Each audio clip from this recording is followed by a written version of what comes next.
दोस्तों, आज हम एक ऐसी स्किन प्रॉब्लम के बारे में बात करने वाले हैं जो कि काफ़ी ज़्यादा पेशेंट्स के अंदर हमें देखने को मिलती है। यह जो प्रॉब्लम होती है एक तरह की स्किन एलर्जी है जिसको नॉर्मली अर्टिकेरिया या हाइव्स के नाम से जाना जाता है और आयुर्वेद में इस समस्या को शीत पित्त कहते हैं और आम भाषा में लोग इसको पित्ती उछलना भी कहते हैं। तो आज हम इस वीडियो के माध्यम से जानेंगे कि ये जो समस्या है, ये जो प्रॉब्लम है शीत पित्त की, आयुर्वेदिक दृष्टिकोण से इसके कारण क्या हैं, इसके क्या लक्षण होते हैं और इसके लिए एक बहुत ही इफ़ेक्टिव होम रेमेडी के बारे में।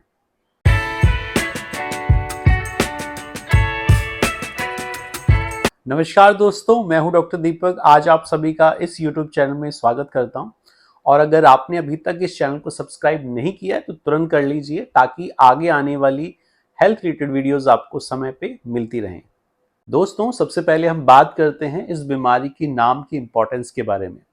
जैसा कि इसका नाम है शीत पित्त, तो अगर हम आयुर्वेदिक दृष्टिकोण से देखें तो इसके नाम से ही हमें समझ में आ जाता है कि किन दोषों का इन्वॉल्वमेंट इस बीमारी में है।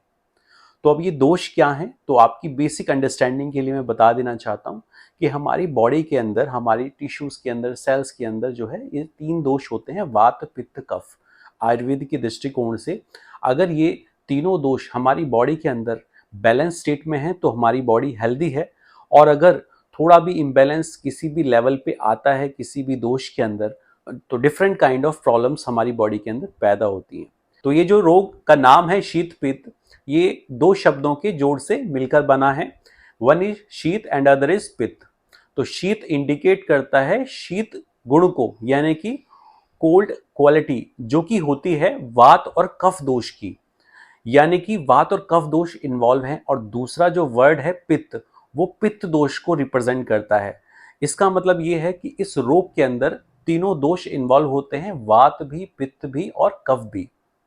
दोस्तों, अब बात करते हैं कि ये प्रॉब्लम जो है वो डेवलप कैसे होती है। तो जैसा कि आयुर्वेद में कुछ बेसिक कारण बताए गए हैं, जैसे कि बहुत ही ज़्यादा ठंडी एयर का एक्सपोजर होना, बरसात में भीगना, या नहाने के तुरंत बाद पंखे या कूलर के सामने बैठना, या फिर बहुत ही ठंडी तासीर का खाना जो है बहुत फ्रिक्वेंटली खाना।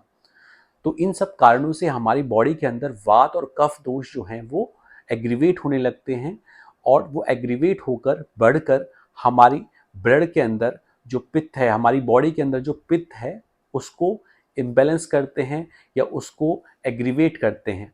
और ये जो बढ़ा हुआ पित्त है फिर हमारे ब्लड के अंदर, यानी कि रक्त के अंदर दुष्टि पैदा करता है, और ये दोष जो हैं वात, पित्त, कफ, ये हमारी स्किन लेवल पे बढ़ जाते हैं। और अगर लक्षणों की बात करें तो इसमें होता क्या है कि हमारी जो स्किन है उसके अंदर इचिंग यानी खुजली डेवलप होने लगती है, और खुजलाने पर वहाँ पे रेड रैशेस जो हैं वो आ जाते हैं, जिसमें इचिंग यानी खुजली काफ़ी होती है। साथ ही साथ कुछ लोगों को इसमें चुभन जैसा महसूस होता है, कुछ लोगों को जलन भी महसूस होती है। और ये जो रैशेस हैं, ये जो एलर्जी है, ये बॉडी के किसी भी एरिया में हो सकती है। कुछ लोगों को इस कंडीशन में नॉजिया, वॉमिटिंग या फीवर भी आ सकता है। और धीरे धीरे ये जब कम होती है तो हमारी स्किन एकदम नॉर्मल दिखती है। और जब इस तरह के लक्षण बार बार आते हैं तो पेशेंट बहुत ही ज़्यादा इरिटेट हो जाते हैं इस प्रॉब्लम की वजह से, और वो कई तरह की एंटी एलर्जिक या स्टीरॉयड प्रिपरेशंस खाते हैं, जो कि कहीं ना कहीं उनके इम्यून सिस्टम को फर्दर डाउन करती हैं। बार बार इस तरह के एपिसोड्स पढ़ने पर एलर्जी के पेशेंट्स को काफ़ी ज़्यादा इरिटेशन होता है, उनका जो काम है उसमें उनका मन प्रॉपरली नहीं लग पाता है, और जो क्वालिटी ऑफ लाइफ है वो काफ़ी ख़राब होने लगती है। तो इस समस्या को डेवलप होने से कैसे कंट्रोल किया जाए, उसके लिए बहुत ज़रूरी है कि हमें निदान परिवर्जन करना होगा। निदान परिवर्जन का मतलब है जो भी कारण हमने इसमें डिस्कस किए हैं उन कारणों को कंट्रोल करना होगा, यानी कि अपने खाने पीने में बहुत ही ठंडी तासीर की जो चीज़ें हैं वो खाना हम अवॉइड करें, या बहुत ही ज़्यादा ठंडे मौसम में या ठंडी हवा से जो एक्सपोज़र है उसको हम कंट्रोल करें, या फिर जब नहाते हैं उसके बाद तुरंत फ़ैन या कूलर या एसी इसके सामने ना जाएं। तो इन चीज़ों का अगर हम ध्यान रखेंगे तो काफ़ी हद तक हम इस एलर्जी को कंट्रोल कर पाते हैं। और साथ ही आज हम बात करेंगे एक ऐसी होम रेमेडी के बारे में जो कि इफ़ेक्टिवली इस प्रॉब्लम को कंट्रोल कर पाती है। तो चलिए बात करते हैं इस होम रेमेडी को बनाने के तरीके के बारे में। तो इसमें आपको 3 चीज़ें लेनी है। सबसे पहले आपको लेना है गाय का घी, लगभग 1 चम्मच, और उसमें आपने मिलाना है हल्दी पाउडर यानी कि टर्मरिक पाउडर, लगभग 1/4 टीस्पून। और उसके बाद फिर आपने इसमें ऐड करना है काली मिर्च का पाउडर यानी कि ब्लैक पेपर पाउडर, लगभग 1 चुटकी भर, 1 पिंच जो है आपने इसमें ऐड करना है, और इन तीनों चीज़ों को आपस में मिक्स कर देना है अच्छी तरह से। तो इसको लेने का समय क्या रहेगा वो हम आपको बताते हैं। उसके लिए आपने क्या करना है, सुबह खाली पेट इसका सेवन करना है। उसको खाने के बाद लगभग 1 घंटे तक आपने कुछ नहीं खाना है। दोस्तों साथ ही मैं आपको ये बताना चाहूँगा कि अगर ये सारी चीज़ें करने के बाद भी प्रॉब्लम आपका बना रहता है तो आप अपनी फिजिशियन को, डॉक्टर को ज़रूर कंसल्ट करें, बिकॉज़ कई बारी जो प्रॉब्लम है बहुत ही ज़्यादा डीप रूटेड रहती है।